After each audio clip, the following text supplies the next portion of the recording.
ആശ്വാസം നേടാം. ഹൃത്തിനുള്ളിൽ ജീവൻ നൽകും വചനം, തിരുവചനം.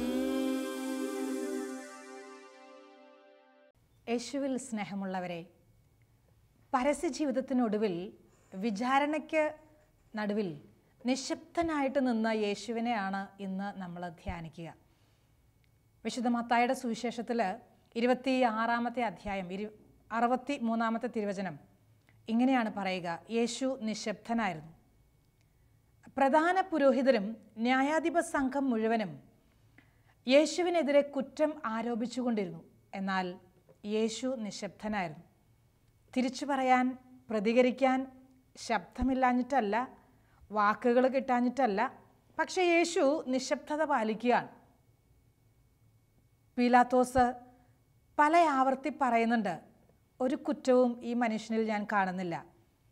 5-6 മണിക്കൂറിനുള്ളിൽ 3 കോടതികളിൽ ക്രിസ്തു വിചാരണ ചെയ്യപ്പെട്ടിട്ടും ആർക്കും ക്രിസ്തുവിൽ ഒരു കുറ്റം കണ്ടുപിടിക്കാൻ കഴിഞ്ഞിട്ടില്ല. അധികാരികൾക്ക് എല്ലാവർക്കും അറിയായിരുന്നു അസൂയയുടെ പേരിലാണ് ഇത്രയും വലിയൊരു വിഷയം ഇവിടെ വന്നിട്ടുള്ളത്. എങ്കിലും അവരതിനെ അങ്ങ് മറച്ചു പിടിച്ച് ക്രൂശിക്കുവാൻ, കുരിശിൽ തറച്ചു കൊല്ലുവാൻ തീരുമാനമെടുക്കുകയാണ്. ഈശോ പരിപൂർണ നിശബ്ദത പാലിക്കുകയാണ്. അവർ പല ആവർത്തി പലതും ചോദിക്കുന്നുണ്ട്. വളരെ ചുരുക്കം വാക്കുകൾ മാത്രമാണ് ഈശോ പറഞ്ഞത്. ചോദിച്ചതിൻ്റെ ഉത്തരവായിട്ടല്ല താനും പറഞ്ഞ മറുപടി. ഈശോ പ്രതികരിച്ചിട്ടില്ല. പ്രതികരിക്കാൻ ഈശോയ്ക്ക് തോന്നിയിട്ടുമില്ല. ഈശോ അങ്ങനെ ചെയ്തിട്ടുമില്ല. ദേശാധിപതി മാത്രമല്ല, അവിടെ ഉണ്ടായിരുന്ന സകലരും വിസ്മയിച്ചിട്ടുണ്ട്. എങ്ങനെയാണ് ഇങ്ങനെ നിശബ്ദത പാലിക്കാൻ കഴിയുക? എങ്ങനെയാണ് ഇങ്ങനെ മിണ്ടാതിരിക്കാൻ കഴിയുക? അവർ പറയുന്ന ഓരോ ആരോപണവും, അവർ പറയുന്ന ഓരോ വിധി കൽപ്പിക്കലും, ഇതൊക്കെ കേട്ടിട്ട് എങ്ങനെയാണ് ഇങ്ങനെ മിണ്ടാതിരിക്കാൻ പറ്റുക? എങ്ങനെയാണ് ഇങ്ങനെ നിശബ്ദത പാലിക്കാൻ പറ്റുക? എല്ലാവരും വിസ്മയത്തോടെ ഈശോയെ നോക്കിയിട്ടുണ്ട്. ഈശോ ഒരു വാക്കും ആരെയും എന്ത് ചെയ്തിട്ടാ എന്നോട് ഇങ്ങനെ ഒന്നും പ്രതികരിക്കുന്നില്ല. ഒന്നും നിശബ്ദനായിരുന്നു. യേശു നിശബ്ദനായിരുന്നു. നമുക്ക് കർത്താവ് തരുന്ന വലിയൊരു മാതൃകയാണ്. നിശബ്ദത ജീവിതത്തിൽ പലപ്പോഴും നമ്മളെ സഹായിക്കും. ഈശോയുടെ ശൈലി, ജീവിതശൈലി, സ്വർഗത്തിൻ്റെയും തന്നെ ജീവിതശൈലി ഇന്ന് നമുക്ക് സമ്മാനിക്കുകയാണ് കർത്താവ്. പലപ്പോഴും നിശബ്ദത പാലിക്കേണ്ടത് ആവശ്യം എന്ന് കർത്താവ് തൻ്റെ ജീവിതത്തിലൂടെ നമുക്ക് കാണിച്ചു തരികയാണ്. ചെറിയ കാര്യങ്ങൾ പോരെ നമുക്കൊക്കെ ഒച്ച വയ്ക്കാൻ. ഒരു നിസ്സാര കാര്യം, ചെയ്യാത്ത കാര്യം ചെയ്തു എന്ന് പറയുമ്പോൾ, ചിന്തിക്കാത്ത കാര്യം നമ്മുടെ ഭാഗത്തു നിന്ന് സംഭവിച്ചു എന്ന് പറയുമ്പോൾ എന്തേരം നമ്മളൊക്കെ പ്രതികരിക്കാൻ പോവും, എത്രയധികം സ്വരമുയർത്താൻ പോവും. ഞാൻ തെറ്റ് ചെയ്തിട്ടില്ല, എൻ്റെ ഭാഗത്ത് സത്യം മാത്രമേ ഉള്ളൂ, ഞാനിതിൽ അറിവോട് കൂടിയിട്ട് ഒരു പാപവും ചെയ്തിട്ടില്ല. ലോകത്തെ ഈ ഒരു ചിത്രം വരച്ച് കാണിക്കാൻ എത്രയധികം നമ്മൾ പരിശ്രമിക്കും. ഈശോ ന്യായാധിപ സംഘത്തിൻ്റെ മുൻപിൽ, കോടതിയുടെ മുൻപിൽ നിശബ്ദത പാലിക്കുകയാണ്. ഒന്നും മിണ്ടുന്നില്ല, ഒരക്ഷരം പോലും. പലപ്പോഴും ഈശോയെ കുത്തി നോവിക്കുന്ന പോലെ പറയിപ്പിക്കാൻ അവർ ശ്രമിച്ചിട്ടുണ്ട്. ഏതൊരാളെയും പ്രകോപിപ്പിക്കുന്ന കാര്യങ്ങൾ തന്നെയാണ് അവിടെ നടക്കുക. കണ്ണുകൾ മൂടിക്കെട്ടിയിട്ട് അവർ കർത്താവിനെ അടിച്ചിട്ട്, നീ പറയ് ആരാ നിന്നെ അടിച്ചതെന്ന്, പ്രവചിക്ക്, നിന്നെ അടിച്ചത് ആരാന്ന് നീ പ്രവചിക്ക്. നിന്ദിക്കുകയാണ് കർത്താവിനെ. അവർ ശിരസിൽ മുൾമുടി വെച്ചിട്ട് ഞാങ്ങണ കയ്യിൽ കൊടുത്തിട്ട് യഹൂദന്മാരുടെ രാജാവെ സ്വസ്തി എന്നൊക്കെ പറഞ്ഞിട്ട് അവർ പരിഹസിക്കുകയാണ്. ഇതിലും വലിയ നിന്ന വേറെയുണ്ടോ? കുരിശിൽ കിടക്കുന്ന ഈശോയെ നോക്കിയിട്ട് അവർ പറയാണ്, ധൈര്യം ഉണ്ടെങ്കിൽ ഇറങ്ങി വാ, ദൈവപുത്രനാണെങ്കിൽ ഇറങ്ങി വാ, വെല്ലുവിളിക്കുകയാണ്. ഈശോയുടെ പ്രതികരണശേഷി നഷ്ടപ്പെട്ടിട്ടല്ല, പക്ഷെ മിണ്ടുന്നില്ല, നിശബ്ദത പാലിക്കുകയാണ്. പ്രിയമുള്ള സഹോദരങ്ങളെ, ശാന്തതയും സൗമ്യതയും ഉള്ള ഒരു വ്യക്തിത്വത്തിന് മാത്രമേ ഇതുപോലെ നിശബ്ദത പാലിക്കാൻ കഴിയൂ. ജീവിതത്തിൽ ശാന്തതയും സൗമ്യതയും സ്വീകരിക്കുന്ന ഒരു വ്യക്തിക്ക് പലപ്പോഴും നിശബ്ദത പാലിക്കാൻ കഴിയും. എങ്ങനെ പ്രകോപനങ്ങൾ ഉണ്ടായാലും, എത്ര വലിയ പ്രലോഭനങ്ങൾ ഉണ്ടായാലും, എത്രയധികം നമ്മളെക്കൊണ്ട് നിർബന്ധിച്ച് പറയിപ്പിക്കുന്ന, സംസാരിപ്പിക്കുന്ന അവസരങ്ങൾ വന്നാലും കഠിന നിശബ്ദത പാലിക്കാൻ. മിണ്ടിയിട്ട് കാര്യമില്ല, എന്തു പറഞ്ഞിട്ടും കാര്യമില്ല. നിശബ്ദത പാലിക്കാൻ കഴിയുന്നുവെങ്കിൽ നീ സൗമ്യതയുള്ള, ശാന്തതയുള്ള ഒരു വ്യക്തിത്വത്തിൻ്റെ ഉടമയാണ്. അത് സ്വർഗത്തിൻ്റെ ഒരു ശൈലിയാണ്. ന്യായീകരിക്കാതെ അവകാശവാദങ്ങൾ ഉന്നയിക്കാതെ മുഴുവൻ കാര്യങ്ങളെയും നല്ല മനസ്സോടെ സ്വീകരിക്കാൻ കഴിയുന്നുവെങ്കിൽ നീ സ്വർഗത്തിൻ്റെ ശൈലി, നിശബ്ദതയുടെ ശൈലി നീ സ്വന്തമാക്കുകയാണ്. വിശുദ്ധ മാർഗ്രറ്റ് മേരി അലക്കോക്കിൻ്റെ ജീവിതത്തിൽ നടന്ന ചില അനുഭവങ്ങൾ നമുക്കറിയാം. ഒരുപാട് സ്വർഗീയ ദർശനങ്ങളും വെളിപ്പെടുത്തലുകളും ഒക്കെ ഈ മാർഗ്രറ്റ് മേരി അലക്കോക്കിന് ദൈവം കൊടുക്കുമായിരുന്നു. കൂടെ ഉണ്ടായിരുന്നവരിൽ പലരും ഈ വിശുദ്ധയെ സംശയിച്ചിട്ടുണ്ട്. ഇത് മാനസിക രോഗത്തിൻ്റെ ലക്ഷണമാണ്, ഇത് തിന്മയുടെ ആവാസമാണ്, അങ്ങനെയൊക്കെ അവർ ചിന്തിച്ചു കൂട്ടി. അതുകൊണ്ട് അങ്ങനെയൊക്കെ അവർ പ്രതികരിച്ചു. അവരുടെയൊക്കെ പ്രതികരണങ്ങൾ വല്ലാതെ മനസ്സിനെ വേദനിപ്പിക്കുന്നതായിരുന്നു. അവർ ചിലരൊക്കെ ഈ വിശുദ്ധ നടന്നു പോകുമ്പോൾ അന്നാമെള്ളം എടുത്തിട്ട് മുഖത്തേക്ക് തളിക്കുമായിരുന്നു. ഇത് തിന്മയുടെ പണിയാണെന്നും പറഞ്ഞിട്ട് നിശബ്ദമായിട്ട് സഹിച്ചു. ആരുടെയും മുമ്പിൽ ഇത് കർത്താവ് തരുന്ന ദർശനമാണ്, ഇത് കർത്താവ് പറയുന്ന വാക്കുകളാണ്, ഒന്നും പറയാനോ തെളിയിക്കാനോ സത്യം എന്തെന്ന് മനസ്സിലാക്കി കൊടുക്കാനോ വിശുദ്ധ പോയില്ല. നിശബ്ദത പാലിക്കാൻ, പരിപൂർണമായ നിശബ്ദത പാലിക്കാൻ. വിശുദ്ധാത്മാക്കൾ അങ്ങനെയായിരുന്നു. ഈശോയുടെ ശൈലി അവരും സ്വന്തമാക്കിയിട്ടുണ്ട്. അൽഫോൻസാമ്മയുടെ ജീവിതത്തിലും ഇതുപോലൊരു സംഭവം ഉണ്ടായി. അൽഫോൻസാമ്മ പരിശീലനം നേടിക്കൊണ്ടിരിക്കുകയാണ് സന്യാസ ജീവിതത്തിന് വേണ്ടിയിട്ട്. ആ കാലയളവിൽ രൂപതയുടെ മെത്രാൻ അഭിവന്ദ്യ പിതാവ് ഈ സന്യാസിനികളാകാൻ പരിശീലനം നേടിക്കൊണ്ടിരിക്കുന്ന അർത്തിനികളെ കാണാൻ വേണ്ടിയിട്ട് വരികയാണ്. സംസാരിച്ചുകൊണ്ടിരിക്കുന്നതിനിടയിൽ അഭിവന്ദ്യ പിതാവ് ഇവരെ കുറ്റപ്പെടുത്തിയിട്ട് പറഞ്ഞു, ഞാൻ ഒരു കാര്യത്തിൽ നിങ്ങളോട് ദേഷ്യപ്പെടുകയാണ്, അരിശപ്പെടുകയാണ്, എൻ്റെ വിഷമം നിങ്ങളെ ഞാൻ അറിയിക്കുകയാണ്. എല്ലാവരും എന്താണാവോ പിതാവ് പറയാൻ പോണത്, അവരിങ്ങനെ ആഗ്രഹത്തോടെ നോക്കുകയാണ്. പിതാവ് പറഞ്ഞു, നിങ്ങൾ ഈ മഠത്തിൽ കിട്ടുന്ന ഭക്ഷണത്തെക്കുറിച്ച് പരാതി പറഞ്ഞിട്ടുണ്ട്.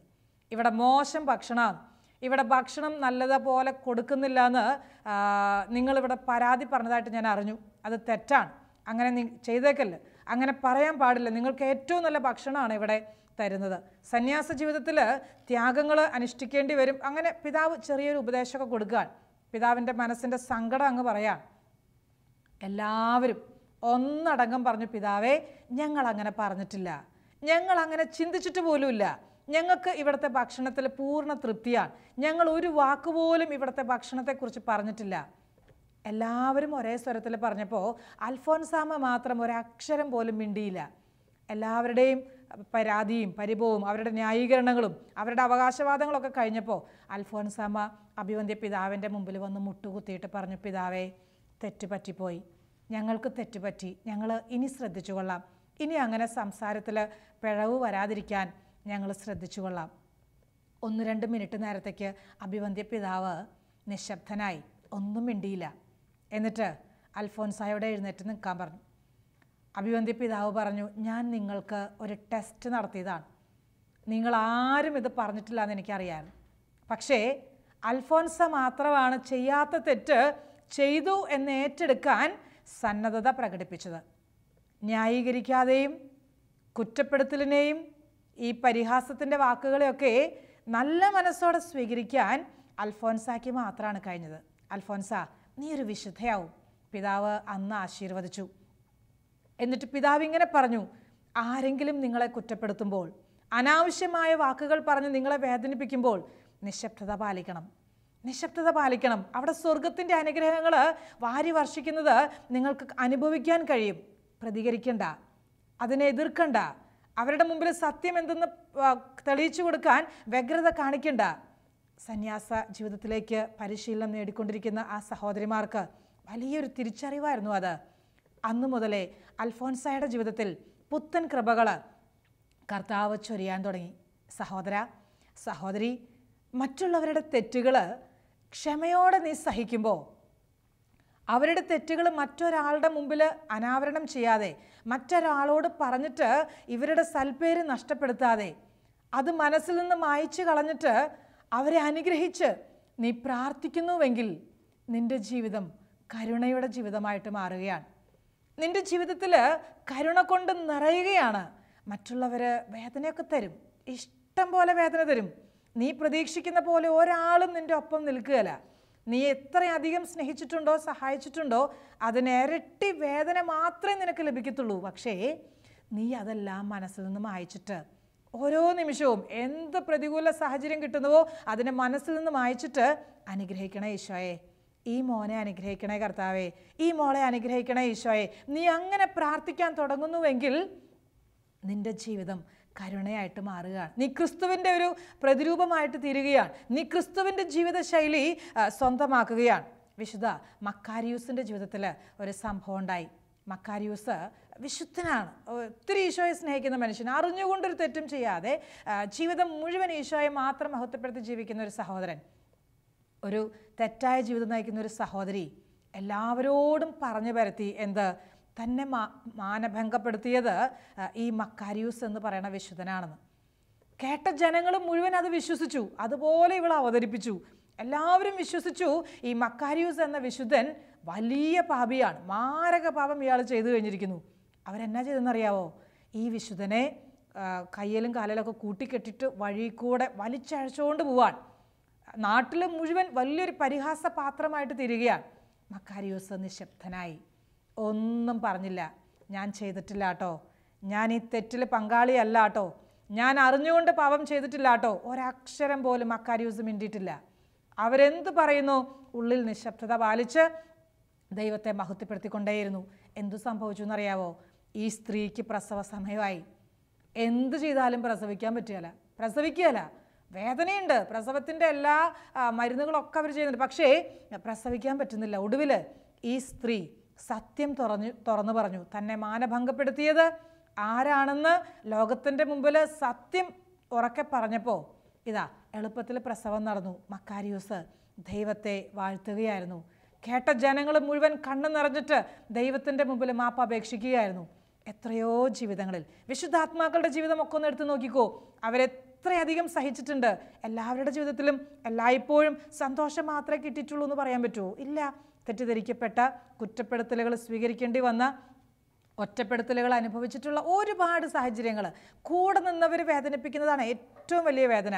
എൻ്റെ ഒപ്പം നിൽക്കുന്നവർ എനിക്കെതിരെ തിരിയുന്നതാണ് എനിക്ക് ഏറ്റവും വലിയ വേദന. സത്യമല്ലേ? മക്കാരിയൂസ് ഇന്ന് സ്വർഗത്തിലിരുന്ന് ക്ഷമിക്കാൻ പറ്റാത്തവർക്കൊക്കെ വേണ്ടി പ്രാർത്ഥിക്കും. തീർച്ചയായും നിൻ്റെ ജീവിതം കരുണയായിട്ട് മാറും. നീ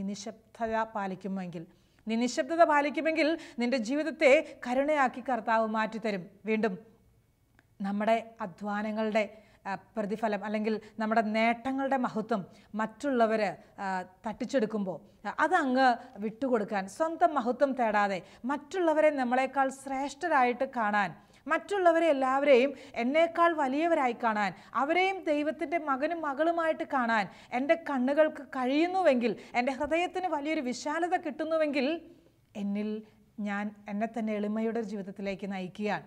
എളിമയുള്ളൊരു ജീവിതത്തിനെ മറ്റുള്ളവരെ അംഗീകരിക്കാനും ആദരിക്കാനും സ്നേഹിക്കാനും ബഹുമാനിക്കാനും എല്ലാം കഴിയൂ.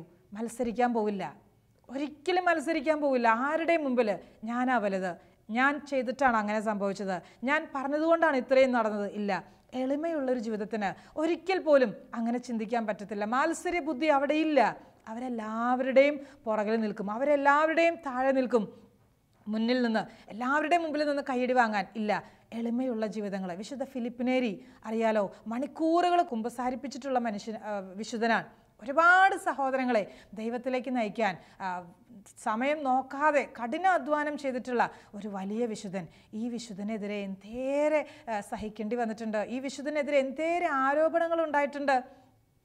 എല്ലാ രീതിയിലും തെറ്റിദ്ധരിക്കപ്പെട്ടിട്ടുണ്ട്. അഹങ്കാരിയാണ്, കൂട്ടുകൂടുന്ന മനുഷ്യനാണ്, കാര്യങ്ങൾ നന്നായിട്ട് ഗ്രഹിക്കാൻ അറിയത്തില്ലാത്ത മന്ദബുദ്ധിയാണ്. അങ്ങനെ പല രീതിയിലും ഈ വിശുദ്ധനെക്കുറിച്ച് ജനം പറഞ്ഞിട്ടുണ്ട്, അധികാരികൾ തന്നെയും പറഞ്ഞിട്ടുണ്ട്. പലപ്പോഴും ചെറുപ്പക്കാരെയൊക്കെ ഈ ഫിലിപ്പിനേരി പുണ്യവാൻ്റെ അടുത്തേക്ക് വിടുക പോലും ഇല്ലായിരുന്നു. സംസാരിക്കുമ്പോൾ, കൂട്ടുകൂടുമ്പോൾ ഇനി എന്തെങ്കിലുമൊക്കെ ഒന്ന് ചിരിച്ചും കളിച്ചും മിണ്ടിയും വർത്തമാനമൊക്കെ പറഞ്ഞു വരുമ്പോൾ സ്വഭാവം ചീത്തയായി പോയാലോ അങ്ങനെയൊക്കെ കരുതിയിട്ട് ചെറുപ്പക്കാരോടൊക്കെ ഫിലിപ്പിനേരി പുണ്യവാൻ്റെ അടുത്തേക്ക് പോകരുത് എന്ന് പോലും പറഞ്ഞിട്ടുണ്ട്. ഫിലിപ്പിനേരി പുണ്യവാൻ ഉള്ളിൽ നിശബ്ദത പാലിച്ചു. ഒന്നും പ്രതികരിച്ചിട്ടില്ല. മുഴുവൻ സഹിക്കാൻ, മുഴുവൻ വേദനകളും മനസ്സിൽ സ്വന്തമാക്കുകയാണ്. യേശുവിൻ്റെ നിശബ്ദത കോടതി മുറിയിൽ വെച്ച് വിധി പ്രസ്താവന കേൾക്കേണ്ടി വന്നപ്പോൾ ഈശോ ശൈലിയായിട്ട് സ്വീകരിച്ച ആ നിശബ്ദത വിശുദ്ധാത്മാക്കൾ അനേകർ ജീവിതത്തിലേക്ക് സ്വന്തമായിട്ട് സ്വീകരിച്ചിട്ടുണ്ട്. അനേകം വിശുദ്ധരെ. പാദ്രി പിയോ ഓർത്തു നോക്കിയേ, എത്രയോ വലിയൊരു വിശുദ്ധൻ. മണിക്കൂറുകൾ എടുക്കുമായിരുന്നു ബലിയർപ്പണത്തിന്, മണിക്കൂറുകൾ. അതുകൊണ്ട് തന്നെ പലരും പറഞ്ഞിട്ടുണ്ട് വട്ടനായ സന്യാസി. അങ്ങനെയായിരുന്നു പേര് പാദ്രി പിയോയുടെ. പാദ്രി പിയോയ്ക്ക് പഞ്ചക്ഷതങ്ങളൊക്കെ ഉണ്ടായപ്പോൾ 15 മാസം കൊണ്ട് 5 വലിയ വിദഗ്ധ പരിശോധനയ്ക്കാണ് സമർപ്പിക്കാൻ ആവശ്യപ്പെട്ടത് അധികാരികൾ. 5 പ്രാവശ്യമാണ് അവർ വൈദ്യപരിശോധനയ്ക്ക് വിധേയപ്പെടുത്തിയത്. പാദ്രി പിയോ ഉണ്ടാക്കി പറയുന്നതാണ്. ഇതൊക്കെ ഒരു തരം അഭിനയമാണ്, ഇതൊക്കെ ഒരു തരം കാപട്യമാണ്, ഇങ്ങനെയൊക്കെ പറഞ്ഞിട്ട് വലിയ വിധത്തിൽ തെറ്റിദ്ധരിക്കപ്പെട്ടിട്ടുണ്ട്. തന്നെയല്ല, പാദ്രി പിയോയ്ക്ക് ബലിയർപ്പിക്കാനുള്ള അവകാശം, സമൂഹ മധ്യത്തിൽ ബലിയർപ്പിക്കാനുള്ള അവകാശം നിഷേധിച്ചിട്ടുണ്ട് കുറേ നാളത്തേക്ക്. പാദ്രി പിയോയ്ക്ക് എഴുത്തെഴുതാൻ, മറ്റുള്ളവരോട് സംസാരിക്കാൻ, അവരുമായിട്ട് സമ്പർക്കം പുലർത്താൻ അനുവാദമില്ലായിരുന്നു. പലപ്പോഴും പല അവസരങ്ങളിലും മുറിക്കുള്ളിൽ ഒറ്റപ്പെട്ട അനുഭവം എത്ര നാൾ, എത്ര വർഷങ്ങൾ പാദ്രി പിയോ സഹിച്ചിട്ടുണ്ട്. പക്ഷെ പാദ്രി പിയോ ഒരിക്കൽ പോലും ഒരു വാക്കുപോലും തനിക്കെതിരെ നിന്നവരോട് പറയാനോ കുറ്റപ്പെടുത്താനോ അവരുടെ മുൻപിൽ തൻ്റെ നിഷ്കളങ്കത തെളിയിക്കാനോ മുതിർന്നിട്ടില്ല. നിശബ്ദത പാലിക്കുകയായിരുന്നു ഈശോയുടെ നിശബ്ദത, ഈശോയുടെ ജീവിതത്തിലുണ്ടായിരുന്ന നിശബ്ദത. പലപ്പോഴും ഈശോ വാചാലത ആയിട്ടുള്ളത് വചനം പഠിപ്പിക്കാൻ മാത്രം. തൻ്റെ ജീവിതത്തിലേക്ക് ലഭിച്ചിട്ടുള്ള എതിർപ്പുകളിലും പ്രയാസങ്ങളിലും ഈശോ ഒട്ടനവധി പ്രാവശ്യങ്ങളിൽ നിശബ്ദത പാലിച്ചിട്ടേ ഉള്ളൂ, നിശബ്ദനായിട്ട് ഇരുന്നിട്ടേ ഉള്ളൂ. ഈശോ ഇന്ന് നമ്മളോട് പറയും, മോനെ മോളെ, നിശബ്ദത വേണം നിൻ്റെ ജീവിതത്തിൽ, ആന്തരികമായും ബാഹ്യമായും. പുറമേക്ക് മാത്രമല്ല, പുറമേ നമ്മൾ വാ അടച്ചു നടന്നാലും ഉള്ളിൻ്റെ ഉള്ളിൽ വലിയ പിരിമുറുക്കങ്ങളും സംഘട്ടനങ്ങളും സംഘർഷങ്ങളൊക്കെ നടക്കുന്നുവെങ്കിൽ അത് ആന്തരികമായിട്ടുള്ള നിശബ്ദതയല്ല.